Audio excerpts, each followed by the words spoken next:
Hello friends, कैसे आप सब लोग। तो फ्रेंड्स, आज की वीडियो के अंदर बात करेंगे एक बहुत ही महत्वपूर्ण टॉपिक की, जिसका नाम है पोर्टफोलियो।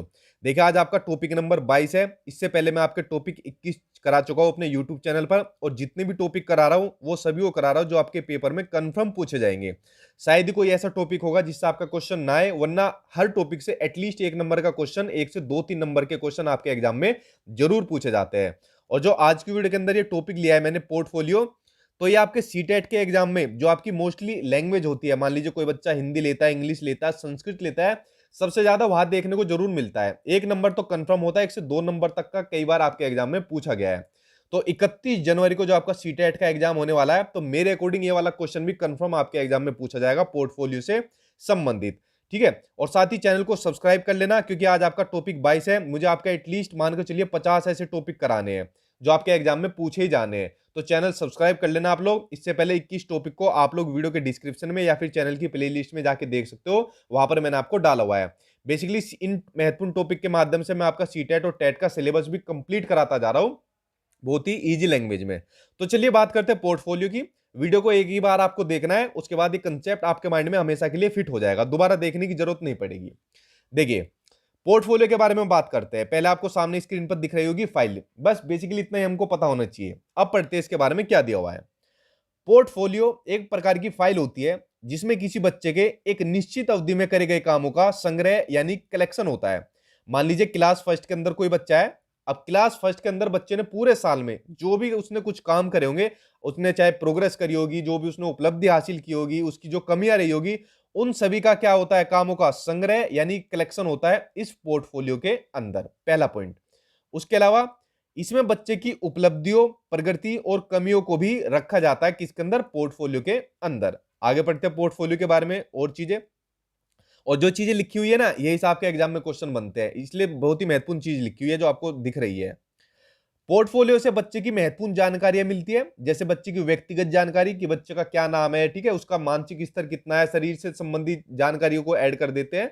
उसके अलावा बच्चे की पारिवारिक जानकारी कि उसके मम्मी पापा के बारे में लिख दिया, उनका क्या काम है, क्या व्यवसाय है। उसके अलावा शैक्षणिक और सह शैक्षणिक जानकारी मिलती है। शैक्षिक तो हम करते हैं, सह शैक्षिक को भी इसके अंदर इंक्लूड कर देते हैं, जो बाकी की एक्टिविटीज होती है स्कूल के अंदर। और सांस्कृतिक और सामाजिक यानी सोशल एंड कल्चरल, जो बच्चे से जुड़ी हुई जानकारी होती है। मतलब कुल मिला के जितनी भी चीजें बच्चे से जुड़ी होती है, जो जानकारी होती है, उन सभी को हम पोर्टफोलियो के अंदर इंक्लूड कर देते हैं, कलेक्शन तैयार कर लेते हैं उन सभी का। ठीक है। उसके अलावा अगला पॉइंट है कि बच्चों के पोर्टफोलियो को बनाने का यह उद्देश्य होता है कि इसकी सहायता से उनका मूल्यांकन यानी इवेल्यूशन करना आसान हो जाता है। भाई मान लीजिए पहली क्लास का बच्चा है। अब इस पहली क्लास के बच्चे ने पूरे साल में जो भी उपलब्धि हासिल की होगी, जो भी इसने प्रगति की होगी, जो बच्चे की कमियां होगी, ठीक है, उन सभी के हेल्प से क्या हो सकता है, लास्ट में मूल्यांकन करना आसान हो जाएगा ना, कि बच्चे ने कितनी प्रगति की है, क्या कमी किया है, ताकि जो कमियां की है उसको सुधारा जा सके अगली क्लास में। तो इससे इवोल्यूशन करना यानी मूल्यांकन करना आसान हो जाता है। तो आप समझ गए पोर्टफोलियो के बारे में, और यही पॉइंट आपके एग्जाम में पूछे जाते हैं जो मैंने आपको सामने स्क्रीन पर लिखे हुए हैं। अब पोर्टफोलियो के अलावा एक और आपका क्वेश्चन पूछा जाता है, वो पूछा जाता है रिकॉर्ड से संबंधित। बेसिकली नाम इनके मिलते जुलते हैं, पोर्टफोलियो भी और आपका रिकॉर्ड भी। ठीक है, अब इनके अंदर कंफ्यूज मत होना। देखो, दो टाइप के आपके रिकॉर्ड पूछे जाते हैं। रिकॉर्ड तो आपको पता ही है रिकॉर्ड क्या होता है, लेकिन ये दो टाइप के रिकॉर्ड पता होना आपके लिए जरूरी है। पहला होता है आपका एनेक्डोटल रिकॉर्ड, यानी इसमें बच्चे के सभी तरीके के रिकॉर्ड रखे जाते हैं, जैसे जो भी बच्चे का व्यवहार है, बिहेवियर है, स्किल्स है, एटीट्यूड है, जितने भी ओवरऑल जो बच्चे से जुड़ी हुई जानकारी होती है, रिकॉर्ड होती है, वो एनेक्डोटल के अंदर रखा जाता है। ठीक है। उसके अलावा क्यूमुलेटिव रिकॉर्ड, इसके अंदर क्या होता है, इसमें बच्चे के क्लास से संबंधित रिकॉर्ड रखे जाते हैं, ओवरऑल नहीं रखे जाते। जैसे बच्चे का जो रिजल्ट होता है, जो पेपर बच्चा देता है, उसके अंदर फेल हुआ है, पास हुआ है, एकेडमिक का होता है, अटेंडेंस होता है बच्चे के, जो भी स्कूल के अंदर कितना आ रहा है, अचीवमेंट्स होते हैं बच्चे के। तो क्युमुलेटिव के अंदर क्या होता है, क्लास से संबंधित रिकॉर्ड मानकर इसको चलिए। इसको आप ऐसे भी याद कर सकते हो, एनेक्डोटल में देखो ए आ रहा है ना, तो ए का मतलब लगा लीजिए ऑल, यानी इसमें बच्चे के सभी रिकॉर्ड रखे जाते हैं। और क्युमुलेटिव के अंदर आ रहा है आपका सी, यानी आपके क्लास से संबंधित रिकॉर्ड रखे जाते हैं। और पोर्टफोलियो के अंदर आता है आपका पहला, यानी बच्चे की जो पर्सनल जो रिकॉर्ड होते हैं, उन सभी को रखा जाता है। इसको आप ऐसे भी याद कर सकते हो, आपको इजीली हो जाएगी समझने में। ठीक है। चलिए, अब बात करते हैं कुछ महत्वपूर्ण क्वेश्चन आंसर की, जो इनसे रिलेटेड आपके सभी एग्जाम में पूछे जाते हैं, और मोस्टली सीटेट में तो पूछे ही पूछे जाते हैं। अब क्वेश्चन का आंसर आप लोग देने की खुद कोशिश करना, देखना कितना इजीली निकाल पाओगे आंसर। पहला क्वेश्चन आपको दिया हुआ है, while selecting material for the portfolio of students dash of dash should be there, कि विद्यार्थियों के पोर्टफोलियो के लिए सामग्रियों का चयन करते समय डैश का डैश जरूरी होना चाहिए। इसमें होना चाहिए विद्यार्थियों का समावेशन होना चाहिए, अभिभावकों का नहीं चलेगा। पहली चीज तो आपका विद्यार्थी होगा, ठीक है, तो विद्यार्थियों का समावेशन होना इसके लिए जरूरी है। बेसिकली सारी चीज बच्चे के लिए की जा रही है, तो आंसर पहला सी हो जाएगा। चलिए देखते हैं आपका दूसरा क्वेश्चन।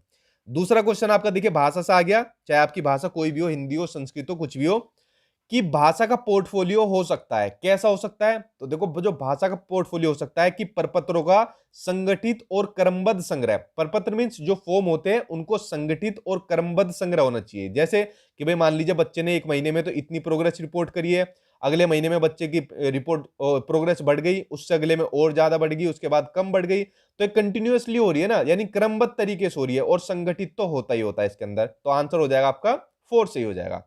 चलिए बढ़ते अब आपके अगले क्वेश्चन की ओर। जितना वीडियो के अंदर चीजें मैंने डाली हुई है इन्हीं को कर जाना, इनके बाहर आपका सीटेट में नहीं पूछता एग्जामिनर, ठीक है, और लेकिन पूछता जरूर है आपके एग्जाम में। क्वेश्चन पूछा हुआ है कि किसके अलावा निम्नलिखित वर्तांत रिकॉर्ड की विशेषता है वो आपको बतानी है। देखो वर्तांत रिकॉर्ड हिंदी में इसका नाम है और इंग्लिश में एनेक्डोटल। अब एनेक्डोटल में क्या आ गया? ए का मतलब मैंने क्या बताया था? ऑल, यानी इसके अंदर बच्चे की सभी जानकारियों को रखा जाता है ऑल के अंदर, ठीक है। देखिए यह पर्याप्त विस्तार से पूर्ण तथ्यात्मक प्रतिवेदन है, बिल्कुल सही है। कि क्या होता है? फैक्चुअल रिपोर्ट के साथ होता है, जो फैक्चुअल रिपोर्ट होती है इनफ डिटेल के साथ।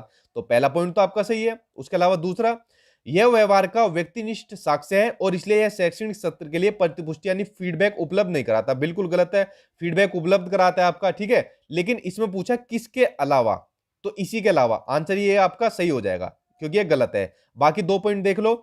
यह घटनाओं का सही वर्णन है, बिल्कुल, कि भाई मान लीजिए बच्चे ने जनवरी में ये काम किया, फरवरी में ये काम किया, सोमवार को ये किया, मंगलवार को ये किया, तो सटीक वर्णन होता है इसमें बच्चे से जुड़ी जानकारियों का। यह बच्चे के व्यक्तिगत विकास अथवा सामाजिक अंतःक्रियाओं का वर्णन होता है।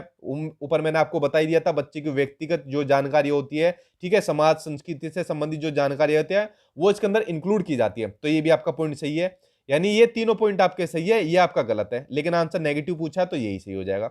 समझ गए आप? देखिए अब बढ़ते हैं आप आपके अगले क्वेश्चन की ओर। आंसर देने की कोशिश करना। सारे क्वेश्चन मैंने उठा लिए जितने आपके सीटेट में पूछे गए हैं। कि कक्षा में शिक्षार्थियों से कहा गया है कि वह अपने समाज के लिए क्या कर सकते हैं।